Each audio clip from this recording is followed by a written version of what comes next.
I had maybe 2 minutes to make a choice. They compound your car for 3 days in Mexico. Let them take my Jeep and everything I own, or slide a fat wad of cash to this tow truck driver and pray he wasn't just another part of the scam. My hands were shaking. I could feel my heart pounding in my eardrums, completely drowning out the noise of the street and the crowd around me. My visa was about to expire. I was all alone in one of Mexico's most dangerous states, and this felt like my only shot to get home. So how in the world did I end up here? It all started 48 hours earlier with a 4,000-kilometer solo drive that had already pushed me right to the edge. On the road again, I am traveling from Belize to Canada. So today I plan on making it somewhere up in, not Campeche, somewhere up in the Campeche state of Mexico. I'm going to find a backcountry camping site by a lake. I've scoped it out already. I know where I'm going. I've got it mapped on my GPS, and I expect to be there around 6 o'clock tonight. On paper, the plan looked simple enough. Drive my Jeep, my home on wheels, from the sunny beaches of Belize all the way back to the cold Canadian border in February. A 4,000-kilometer trek, just me and the road. But this wasn't some casual road trip. It was a flat-out race against time. I was in Mexico on a temporary vehicle import permit, or TIP, and my 180 days were just about to run out. It's 2:45 and I'm at the Belizean border. Let's see how fast I get through. All right, it's 3 o'clock. I've got my paperwork done, I think, and I'm gonna go through now, crossing to Mexico. So it took a little bit longer to get through the Mexican customs. There was a little bit of confusion with how many days I wanted to stay, and with my visa still valid on my car, I was trying to get them to say 19 days, but it doesn't really matter whether you stay 8 days or 30 or 6 months. You're gonna pay it was 717 Mexican pesos visa for yourself. It's for your personal visa. I didn't need to pay my car visa again, so hopefully I can get it returned to me when I leave the country in Ciudad Acuna. Good morning. Every single morning, the sunrise was just a reminder that the clock was ticking. If I overstayed, the consequences were serious. I was looking at huge fines, and even worse, the Mexican government could legally confiscate my Jeep. And that Jeep wasn't just a car, it was my house. It had my passport, my gear, my entire life from the last year packed inside. Losing it meant losing absolutely everything. The solitude you feel on a journey like this is a strange thing. It's empowering 1 minute and terrifying the next. For every incredible sunset I got to watch all by myself, there was a moment of crippling doubt, a weird noise from the engine, a dark, empty road at night that let my imagination run wild. I was the mechanic, the navigator, and the security detail. There was no one else to fall back on. So my GPS on my phone is telling me in 500 meters I should turn left. On my car, it's telling me I should turn right in 500 meters. I'm going to go with the one on my phone because it says I'll get there to my destination in 5 hours 50 minutes. This one on my car says 7 hours 20 minutes. So I'm going to go with the phone. Now turn right.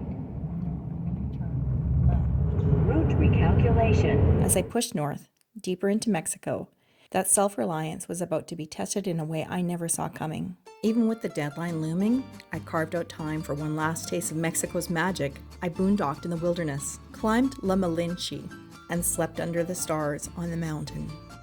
It wasn't exactly restful, but it was peaceful. And I knew I wouldn't be doing this again for a while. I have come to love driving in Mexico. I don't drive at night, not usually. But driving during the day is awesome. And I stop at the roadside stands. I just had the most delicious tacos this morning. A friendly guy, he also cautioned me, drive safely, con cuidado, and don't drive at night, and stay on the highways, is what he told me, the carril. And for the most part, I do. Sometimes I get off the highway when I need to find my place for the night. Of course, I'm not going to sleep on the highway at night, and not in my tent anyways, and not even in a car. I wouldn't recommend sleeping on the highway. It's just too noisy. But I I love driving in Mexico. My last big stop before the final push to the border was a state with a scary reputation, Zacatecas. Zacatecas. Even the name sounds heavy. The U.S. State Department has a pretty blunt advisory for the state. Do not travel due to widespread crime and kidnapping. Knowing this, you'd think I would have just driven straight through. But I had friends there. Friends who had become like family. Well, guys, I am on my way to Zacatecas. I'm about 3 hours away from my friend's place. They knew the risks way better than any travel advisory. I just passed the Tropic of Cancer again on my way back. I'm 44 kilometers from Zacatecas, and I am feeling great. I can't wait to see my family again. This time I know the road. This one's familiar to me. It's where Suzette and her family hosted me on my journey to Puerto Vallarta and are now hosting me on my way back to Canada. The second I arrived, they laid down the law.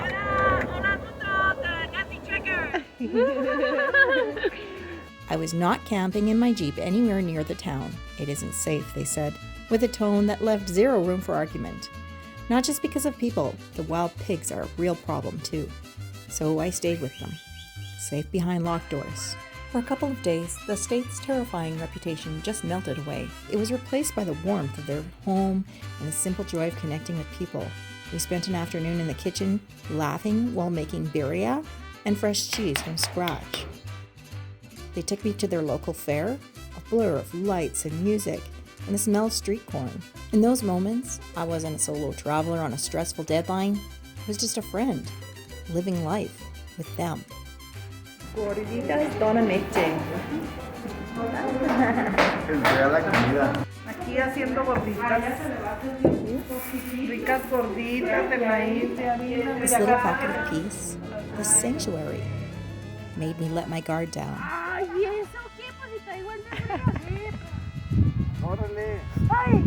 And that was my first mistake.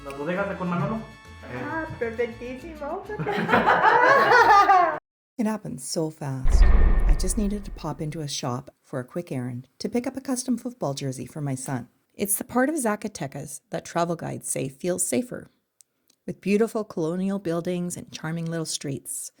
I found what looked like a normal parking spot and ran inside. I couldn't have been gone for more than 15 minutes. When I walked back out, my blood ran cold. My Jeep was being winched onto a huge tow truck. All four wheels were already on the platform. The only thing that bought me time was her parking brake. She was resisting all she could, hoping I would get there in time. My heart hammered against my ribs. Pure, unfiltered panic washed over me. This couldn't be happening. Not now. Not when I was so close to home. Not with my visa about to expire. I rushed over to the driver, a stoic-looking guy with a weathered face, and tried to explain in my broken Spanish, "Espera, por favor, es mi carro." He replied in shock, "Esta solita?" Then waved a hand vaguely toward the curb. He mumbled something about a yellow line I hadn't noticed, that it was a no parking zone. It didn't matter if he was right or wrong. My Jeep was attached to the tow truck. He told me how much the fine was. For me, it was a staggering amount of cash. Then he laid out the alternative. He could tow my Jeep to the impound lot. I'd have to go to the municipal office, pay the official fine, pay the towing fee, pay the impound fee. The whole process, he said, with a shrug, would take days, maybe a week. And that's when the penny dropped. A week. I didn't have a week. In a week, my vehicle permit would be expired. My Jeep would be tangled in a bureaucratic nightmare, and I'd be an illegal overstayer, completely stranded. This was never about a parking ticket. This was a shakedown. He saw the realization, the desperation, flood my face. He leaned in a bit, lowering his voice, or, he suggested, I could just pay him a service fee. Directly, in cash, right here, right now. And he would forget he ever saw me. This was it, the moment of truth. My mind was racing. Was this guy legit, or was he about to take my money and my Jeep? He was a total stranger on a random street in a state infamous for this kind of thing. Every instinct I had was screaming, it's a trap. But what other choice did I have? Trusting him was a massive gamble, but not trusting him felt like a guaranteed disaster. I looked at his face, then at my Jeep, my home. I took a deep breath, my hand trembling as I reached for my wallet. I pulled out the cash, feeling sick to my stomach, and handed it over. That was, without a doubt, one of the most nerve-wracking moments of my entire life. Watching him unhook my Jeep and just drive away sent a wave of relief through me that nearly buckled my knees. I have to ask, what would you have done? Gambled on the bribe? Or risked the bureaucratic nightmare of the impound lot? Let me know in the comments. And hey, if this story has you hooked, do me a favor. Smash the like and hit the subscribe button if you haven't already. It really helps the channel out and lets me know that you want more stories from the road. I didn't stick around. I jumped in the Jeep, slammed it in gear, and just drove. I didn't dare look back. It is about 12:30 Monday. I was a little bit late leaving Rio Grande because I just needed to say bye to everybody. They were so good to me there. I had so much fun, and no, my car, it didn't quite get towed. I just parked in a wrong spot. Only taxis should have parked there, but there was others parking there, and I thought I should be okay, but I was a little bit longer than I anticipated. And I came upon it just in time, because if they had towed it, they compound your car for 3 days in Mexico. If they tow, or in Rio Grande, in Zacatecas anyway, they compound it for 3 days, and you need to pay about 2,000, 3,000 pesos, which is about $200 or $300. The warmth and safety I'd felt with my friends just hours before had completely vanished, replaced by cold, prickly anxiety. The dangerous reputation wasn't some abstract warning anymore. It was real, and I had just paid my way out of its grip. The rest of the drive through Mexico is a blur. The sense of fun and adventure was gone. This was a mission now. Head down, push north, and get across the border. But I just want to say a quick thank you to the folks in Rio Grande, Zacatecas. You know who you are. Suzette, Pedro, Eileen, Yamileth, Meshi, Marisol, Betsy, Lucy, Marisol, the Otra, Lupita, Riani, and is there more? I know I've missed someone. I've missed a few, but you guys, I love you guys. You're the best. Such beautiful, beautiful folks in Zacatecas, in Rio Grande, Zacatecas, in Laredo, Rosemarie, the abuela. Thank you guys from the bottom of my heart for hosting me for a few days on my route back from Belize to Canada. I appreciate you so much. And anytime you want to come to Canada, if I have room, I will host you any day. The solitude of the road came back, but this time it felt heavier. Every stop for gas felt like a risk. Every police car that drove past made my stomach clench. The exhaustion, both mental and physical, was piling up. I was running on nothing but adrenaline and fumes. When I finally crossed into the United States, the landscape changed instantly. The high, arid deserts of northern Mexico gave way to the flat, freezing plains of Texas, then Oklahoma and Kansas.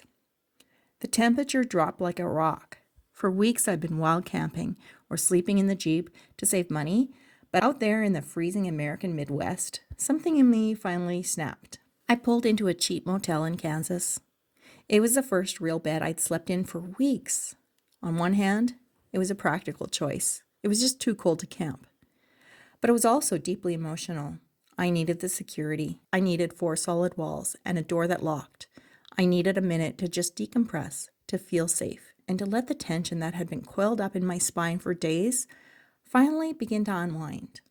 It was a small surrender, but it was one I had to make. That last leg of the trip felt surreal. I'm about 2 hours away from my stop, Grand Forks, North Dakota. It's where I'm going to spend the next few days with my son.